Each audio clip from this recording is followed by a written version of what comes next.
نحمده ونصلي على رسوله الكريم أما بعد فأعوذ بالله من الشيطان الرجيم بسم الله الرحمن الرحيم لئن شكرتم لأزيدنكم صدق الله العظيم আলহামদুলিল্লাহ মহান আল্লাহ রব্বুল আলামিনের দরবারে অসংখ্য গঠিত শুকরিয়া যে মহান আল্লাহ তাআলার অশেষ কৃপায় একটি বিশেষ উদ্দেশ্যকে কেন্দ্র করে ধর্ম নির্বিশেষে আমরা এক কাতারে সমবেত হতে পেরেছি। এই জন্য সর্বপ্রথম সেই মহান রবের দরবারে শুকরিয়া আদায় করি, বলি আলহামদুলিল্লাহ। প্রিয় উপস্থিতি, আজকের এই শুকরানা মাহফিলে আমি সর্বপ্রথম কৃতজ্ঞতা জ্ঞাপন করতে চাই যে গ্রামে আমার জন্ম, যে গ্রামে আমার বেড়ে ওঠা, যে গ্রামের ধুলিবালি আমার শরীরের প্রতিটি স্তরে স্তরে লেগে আছে, সেই গ্রামের কৃষক, শ্রমিক সহ সকল পেশাজীবী মানুষকে যারা অক্লান্ত পরিশ্রম করে আজকের এই সুন্দর একটি আয়োজন আপনারা সাজিয়েছেন, আমি আবারও কৃতজ্ঞতা জ্ঞাপন করছি।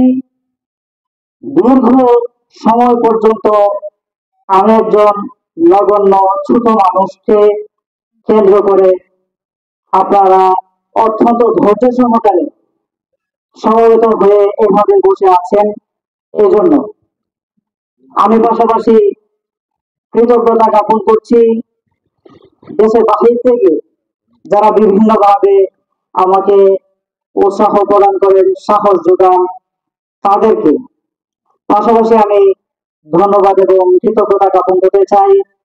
আজকের এই অনুষ্ঠানে যারা অতিথি হিসেবে এসেছেন তাদেরকে এই শীতের রাত্রিতে অত্যন্ত পরিশ্রম করে ধৈর্য সহকারে দীর্ঘ সময় পর্যন্ত এভাবে বসে থাকার জন্য বিশেষ করে আমি কৃতজ্ঞতা জ্ঞাপন করছি তারাই থানা সর্বোচ্চ প্রশাসনিক কর্মকর্তা, সম্মানিত অফিসার ইনচার্জ, আমার শ্রদ্ধেয় বড় ভাই, যাকে আমি বড় ভাইয়ের মতো শ্রদ্ধা করে সম্মান করি, জনাব সাব্বির রহমান স্যারকে। অত্যন্ত ভদ্র মানুষ, যতদিন পর্যন্ত ওনার সাথে আমার দেখা হয়েছে, কথা হয়েছে, তিনি অত্যন্ত ভদ্রতার পরিচয় দিয়েছেন, অত্যন্ত স্নেহ করেন, সম্মান করেন, ভালোবাসেন। আমি কথা বাড়াবো না, দীর্ঘ সময় পর্যন্ত আপনারা এখানে ধৈর্য ধরে বসে আছেন। আমি সংক্ষেপে শুধু একটি কথাই বলবো, আসলে সাংবাদিকতা হচ্ছে একটি মহান পেশা। এটা একটি কণ্ঠকাঠিন্য পথ, যে পথটি অত্যন্ত কাঁটাযুক্ত, খুবই পিচ্ছিল একটি পথ।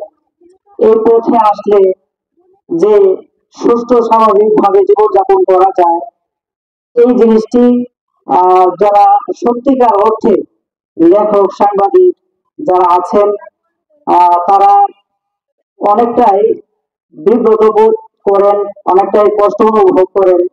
তারা সঠিক পথে থাকতে খুবই সংগ্রাম করতে হয়।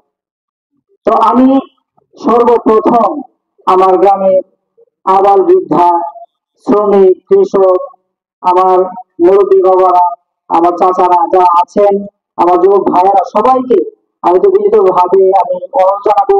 বিশেষ করে আমাদের এই ইউনিয়নের যিনি চেয়ারম্যান, আমার শ্রদ্ধেয় বড় ভাই জনাব ইমদাদুল হক রতন এবং জনাব বাজিদ ভুইয়া, আমার বড় ভাইদের কাছে আমার অনুরোধ থাকবে, এই পথে চলতে গিয়ে যদি আমার কোন ধরনের বাধা বিপত্তি আসে, আপনারা উপরে আল্লাহ অবশ্যই আছেন, সেই চিন্তা ভাবনা করে পথ চলিয়ে সত্যের উপরে থাকার চেষ্টা করি এবং সত্য প্রচারে সবসময় সত্য এবং সুন্দরের পক্ষে আমি ছিলাম, আছি এবং থাকবো।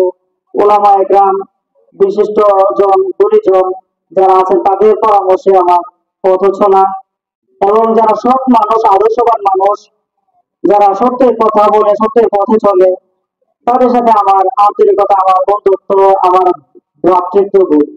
আজকে সেই একজন ভদ্রতার পরিচয় যিনি দিয়েছেন, এখানে উপস্থিত হয়ে একেবারে আমাদেরকে সম্মানের আসনটি যিনি অলঙ্কিত করেছেন সাব্বির রহমান স্যার, আমি তাকেও বলবো আমাদের আহ, যে কোনো ধরনের সমস্যা সৃষ্টি হয় কাজ করতে গিয়ে, বিশেষ করে আমাদের প্রেস ক্লাবের অন্যান্য সদস্যবৃন্দ প্রত্যেকের প্রতি আপনার সহানুভূতি, আপনার ভালোবাসা, আপনার সহযোগিতা থাকবে। বিশেষ করে যারা সত্য কথা বলে এবং সত্যের পথে চলে তাদের প্রতি আপনি সহযোগী হবেন।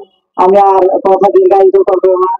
যারা এই আয়োজনকে সাজিয়েছেন তাদের প্রতি আমি আবার কৃতজ্ঞতা এবং ধন্যবাদ জানিয়ে আজকের মতো আমি এখানে বিদায় নিচ্ছি।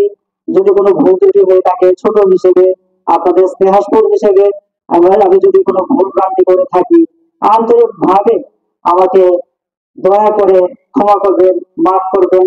আল্লাহ তাআলা আমাকে সত্য এবং ন্যায়ের প্রতি সঠিক পথে চলার তৌফিক দান করুন, সে আশাবাদ ব্যক্ত করে আমার সংক্ষিপ্ত কথা এখানে শেষ করছি। আসসালামু আলাইকুম ওয়া রাহমাতুল্লাহ।